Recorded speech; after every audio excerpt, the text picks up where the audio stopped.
অঙ্ক পরীক্ষা, ঠিক আছে? মাথায় এখানে জল কেন এত? Hello friend, good morning, welcome back to my channel Swapnapuran blog. আমি হাজির হয়ে গেছি তোমাদের সামনে আমার একগুচ্ছ স্বপ্নপূরণের স্বপ্ন নিয়ে। তোমরা সবাই কেমন আছো? আশা করছি ভালো আছো, আমরাও খুব ভালো আছি। তো আজকে হচ্ছে শনিবার, আর এখন ঘড়িতে ওই 10টার কাছাকাছি বাজে, মানে 10টা পার হয়ে গেছে যদিও বা। তো এখন এই যে সোনা যাচ্ছে পরীক্ষা দিতে, আজকে সোনার অঙ্ক পরীক্ষা, আর সোনার বাবাই নিয়ে যাবে সোনাকে। আর দেখো বাইরে বৃষ্টি কিন্তু কন্টিনিউ আজকে 4 দিন ধরে টানা হয়েই যাচ্ছে, মানে থামার কোনো নামগন্ধ নেই। হয়তো একটু থামছে আবার শুরু হচ্ছে। তো আজকে ওর বাবাও ডিউটি যেতে পারেনি বৃষ্টির জন্য। সকালে প্রচুর পরিমাণে বৃষ্টি হয়েছে আর ভীষণ জোরে জোরে বাজ পড়ছিল, বিদ্যুৎ চমকাচ্ছিল। তো সেই জন্য ও আর আজকে ডিউটি যায়নি। তো ও যেহেতু ডিউটি যায়নি সেহেতু ওই নিয়ে যাবে পরীক্ষা দিতে। তো দেখলাম আমি আবার যে বাইক নিয়ে যাচ্ছে, গায়ে রেনকোট পরেছে নাকি, বা মাথায় কিছু দিয়েছে নাকি। ছাতা নিয়ে যেতে বললাম, কিন্তু ছাতাটা নিল না, বললো ব্যাগের মধ্যে রেনকোট আছে, মানে বাইকের মধ্যে রেনকোট আছে, সেটা সোনাকে পরিয়ে দেবো, আর আমার কিছু হবে না, আমি ভিজবো না। ওদিকে ওরা বেরিয়ে গেল, আর এদিকে আমি আবার রান্নাঘরে চলে এসেছি। সকালে ভাত, তারপরে হচ্ছে ভাজাগুলো রান্না করা হয়ে গেছে। মানে আজকে যেহেতু নিরামিষ হবে, আজকে শনিবারে তো আমরা নিরামিষ খাই জানোই। তো আজকে হচ্ছে নিরামিষ রান্না হবে, তো সেই জন্য সোনার ভাত খেয়ে গেল না। আমি পটল ভাজা, কারকোল ভাজা, তারপরে হচ্ছে কাঁচকলা ভাজা করে দিয়েছি। কতবার বললাম সোনা ভাতটা খেয়ে যা, না ভাত খাবো না, আমার হচ্ছে পেট ভরা। আসলে সকালে চা বিস্কুট খাওয়া হয়েছে, তো সেই জন্য ও বললো যে না আমি খাবো না, আমার চা বিস্কুট খেয়ে পেট ভরে গেছে। এদিকে আগের দুদিন কিন্তু বেশ দিব্যি সকালবেলা ভাত খেয়ে পেট ভরে স্কুলে গেছে, কারণ আগের দুদিন মাছ ছিল। এই রকম মাছ ছাড়া এক বেলা খেতে পারে না, মাছ ডিম ছাড়া। যাই হোক, আমার রান্নাবান্না একদম কমপ্লিট হয়ে গেছে। এখন বাজে ঘড়িতে 11:30। তো আমি স্নানে যাব, তার আগে আমি ভাবলাম যে এই ঘরে চাদরটা চেঞ্জ করে দিই, কারণ চাদরটা প্রচুর পরিমাণে নোংরা হয়েছে। আর নোংরা থেকে কি বলতো, যেহেতু এই টানা 4 দিন ধরে বৃষ্টি হচ্ছে না, তো কেমন একটা যেন সব কিছুই কেমন একটা যেন আঠা আঠা স্যাঁতস্যাঁতে একটা ভাব হয়ে গেছে। সেই জন্য আমি চাদরটা চেঞ্জ করব। বাইরে কিন্তু কন্টিনিউ বুড়ি বুড়ি বৃষ্টি পড়েই যাচ্ছে। তো চাদরটা চেঞ্জ করে তারপরে স্নান করে দেখো চলে এসেছি ঠাকুরকে পুজো দিতে। তো আজকে যেহেতু শনিবার, তাই জন্য আজকে চিড়ে দিয়ে ঠাকুরকে ভোগ দিলাম। চিড়ে আর মিষ্টি, আর হচ্ছে বাতাসাটা এই মুহূর্তে নেই, বাতাসাটা শেষ হয়ে গেছে, আনতে হবে। তো সেই জন্য চিড়ে আর মিষ্টি দিয়েই দিলাম ঠাকুরকে খেতে। আর ছাদের থেকে ফুল নিয়ে এসেছিলাম, আর কি বলতো ফুল ছিল অনেকটাই। ওই যে বৃহস্পতিবারে ফুল আনা হয়েছিল, তো অনেকটাই ছিল, কিন্তু ফুলগুলো না কেমন যেন পচে পচে গেছে। যেহেতু প্রচুর পরিমাণে বৃষ্টি হচ্ছে, তাই জন্যই বোধহয় ওই বর্ষায় পচে গেছে। তো পুজো টুজো দিয়ে এসে এই যে এখন আমি খেয়ে নেব। সোনার ওর বাবা তো চলে এসছে, তো সোনার খায়নি ভাত এসে। আসলে স্কুল ছুটি হওয়ার পরে নাকি কচুরি খেয়েছে। আসলে ওর বাবাকে বলেইছে যে আজকে বাড়িতে নিরামিষ হয়েছে, আমি কিন্তু বাড়ি গিয়ে ভাত খাবো না, তুমি আমাকে কচুরি খাও।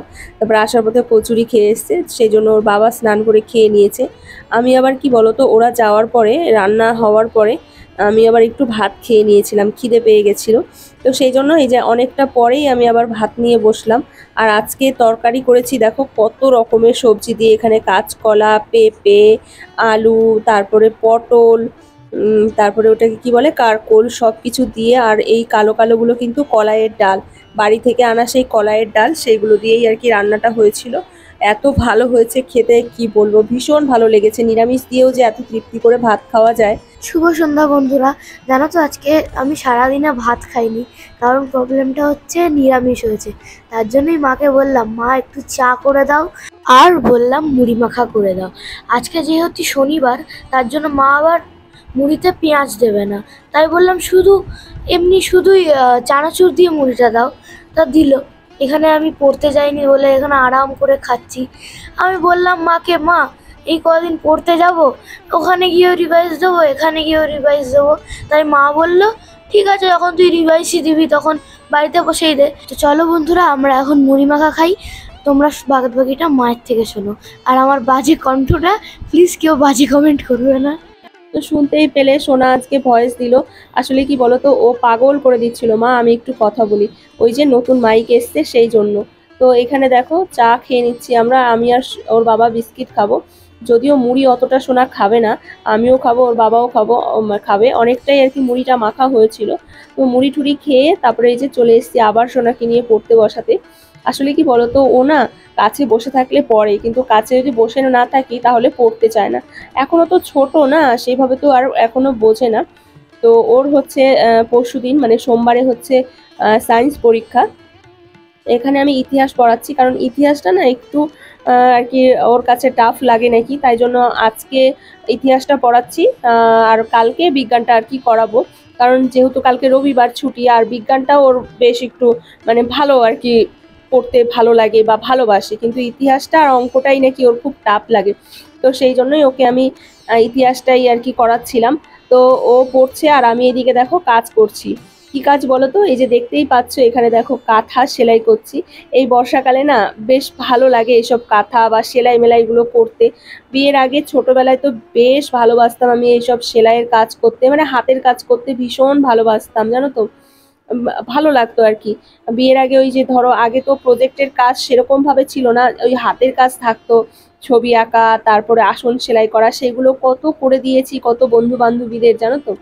আর এই কাঁথাটা মা অনেক দিন আগে পেতে দিয়েছিল, পেতে মানে ওই নতুন কাপড় দিয়ে, নতুন কাপড় বলতে নতুন ভাবে কাঁথা, জানি না তোমরা কারা চেনো কাঁথা বা চেনো না।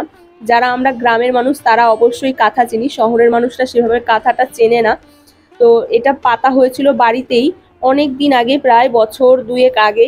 তো এটা না সেলাই করা কমপ্লিট হয়নি, মা ওইভাবে পেতে কয়েকটা সেলাই করে আমাকে দিয়ে দিয়েছিল, বলেছিল যখন সময় পাবি তখন বাড়িতে একটু একটু করে বসে বসে সেলাই করবি। তো সেই জন্য আলমারিটা সেদিন খুলতে গিয়ে দেখি এমা কাঁথাটা তো সেলাই করা হয়নি। তাই জন্য বের করে এই ঘরে, যেহেতু আমরা শুই না, এই ঘরের বিছানায় পেতে রেখেছি, যে যখনই সময় পাবো দুই দুই গাছ করে সুতো দিলেও না, মানে দুই গাছ করে সেলাই করলেও অনেকটা এগিয়ে থাকবে। তো সেই জন্য সেলাই করছি আর সোনা ওদিকে পড়ছে। তো তারপরে এই যে দেখো মাসকের বাজার এসছে কালকে রাত্রে, কিন্তু আমি এখনো গুছিয়ে ওঠার সময় পাইনি। কারণ হচ্ছে একটু ব্যস্তই ছিলাম, আর সোনার পরীক্ষা যেহেতু না, সেই জন্য আর সময়টা ঠিকভাবে দিতে পারছিলাম না। তো সেই জন্য এখন ভাবলাম যে না, বাজারগুলো গুছিয়ে নিই। আর গেল মাসে বাজার করাও হয়নি, আর বাজার সেরকম ভাবে মানে ওই যে বললামই তো যে প্রায় জিনিসই বাড়ন্ত। তো সেই জন্য তো লাগবে। আর আমি জানো তো কি করি বলো তো, 2 মাসের বাজার দিয়ে 1 মাস আর কি চালাই। কিরকম বলো তো, মানে 2 মাস ধরো বাজার করি, তারপরে হচ্ছে 3 মাসের যে বাজারটা আর করি না। ওই 2 মাসের বাজারের থেকে যে মানে বেঁচে যায় যতটা, ততটাই কিন্তু আমার একটা মাস সম্পূর্ণ একদম দিব্যি ভালোভাবে হয়ে যায়। তোমরাও এইভাবে করতে পারো, কিন্তু ভীষণ একটা সুবিধাজনক। মানে 1 মাসে মাসকাবারি কিনলে আবার পরের মাসেরও মাসকাবারিটা কিনলে, ঠিক আছে।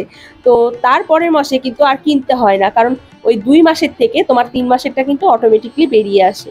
তো আমি এরম বুদ্ধি খাটিয়ে আর কি করি। তো তোমরা চাইলে তোমরাও করতে পারো, ভীষণ সুবিধা হয় এতে, অনেকটাই সেভ হয়। তো এখানে অনেক কিছুই এসছে, ডাল ডাল, তারপরে 3-4 রকমের ডাল।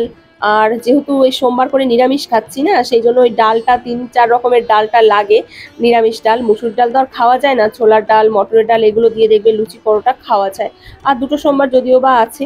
এখানে চিনি, তারপরে সর্ষের তেল, সাদা তেল, সবই একদম বাড়ন্ত ছিল, শুধু ওই গুঁড়ো মশলাগুলোই একটু রয়েছে। আর বাদবাকি কিন্তু সবই বাড়ন্ত। তারপরে ঘি এনেছি। আর দেখবে নিরামিষের দিনে একটু ঘি গরম মশলা দিয়ে রান্না করলে বেশ ভালোই লাগে, কিন্তু গোটা গরম মশলাও শেষ হয়ে গেছিল। তো মোটামুটি মাসের সম্পূর্ণই আর কি আনা হয়েছে। আর যেগুলো ধরো প্রয়োজন হয় হঠাৎ করে, মানে যেগুলো আর কি খুব দরকার লাগে না, ধরো যেরকম পোস্তটা খুব একটা খাওয়া হয় না, কারণ পোস্তের যে পরিমাণে দাম, আমাদের মতো মধ্যবিত্ত ঘরে পোস্ত না খাওয়াই ভালো। তো এই জিনিসগুলো আর কি আনা হয়নি। আর এখানে এই যে বাসন মাজার সাবান, আর আমি না ঘরটা মুছি হচ্ছে এই নিমাইলটা দিয়ে, এটার গন্ধ আমার বেশ ভালো লাগে। তো আগে লাইজল দিয়ে মুছতাম, কিন্তু লাইজলের গন্ধটা না জানি না কেন রিসেন্ট আমার ভীষণ বাজে লাগে একদম। আগে আনা হতো খুব লাইজল, কিন্তু এখন এই যে ফিনাইল নিয়ে এসেছি, তারপরে বাসন মাজার সাবান, তারপরে সার্ফ, সবকিছু মিলিয়ে এই তো এই হয়েছে মাসকাবারি বাজার। ছোলার ডাল, মটরের ডাল, মুগের ডাল, মুসুরির ডাল, তারপরে হচ্ছে গিয়ে কি বলে ওটাকে, গোটা গরম মশলা, তারপরে পাঁপড়, তারপরে এই তো যা লাগে আর কি মাসের বাজারে, জানোই তো তোমরা মাসকাবারি বাজারে যেটা হয় আর কি সেটাই।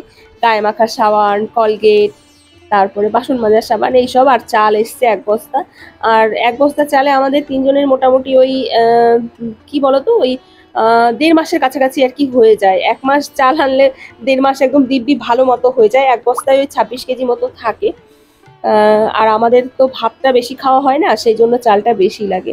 আর রুটি খেলে অতটাও লাগতো না, কিন্তু ভাতটা যেহেতু আমি ভীষণ ভালোবাসি ভাত খেতে, আর আমি যেহেতু ভাত খেতে ভালোবাসি সেহেতু রুটিটা সেভাবে করাও হয় না। রুটি খেতে কিন্তু সোনা আর ওর বাবা ভীষণ ভালোবাসে, মানে রুটি পরোটা আটার জিনিস। তো যাই হোক, এগুলো এখন নামিয়ে নিলাম। আসলে কি বলতো, এগুলো আগে দেখলাম কাগজে মিলিয়ে মিলিয়ে, কারণ সব ঠিকঠাক আছে কিনা, তারপরে এখন হচ্ছে এইগুলো আর কি যার যার মতো যার যার জায়গায় গুছিয়ে রাখবো। চালটা আজকে আর ঢালবো না, কালকেই ঢালবো, কারণ এখন আর ইচ্ছে করছে না এইসব গুছিয়ে ঢালতে। তো দেখো রান্নাঘরে এই যে সমস্ত ডাল ফাল যেগুলো রান্নাঘরের জিনিস, সেগুলো সম্পূর্ণ গুছিয়ে নিয়েছি। আর রাতের খাওয়া দাওয়াও আমাদের আর কি হয়ে গেছে। এখন শোবো। আর এখন ঘড়িতে কটা বাজে জানো? ঘড়িতে চলো তোমাদের দেখাই কটা বাজে। এখনো কারোর চোখে ঘুম নেই, ওই দেখো 1টা বাজতে যায়। আর সোনাও ঘুমায়নি, ওর বাবাও ঘুমায়নি, যেহেতু কালকে আবার রবিবার সেই জন্য। তো চলো ভিডিওটা শেষ করছি এখানেই। ভালো লাগলে লাইক কমেন্ট শেয়ার করে দিও। টাটা।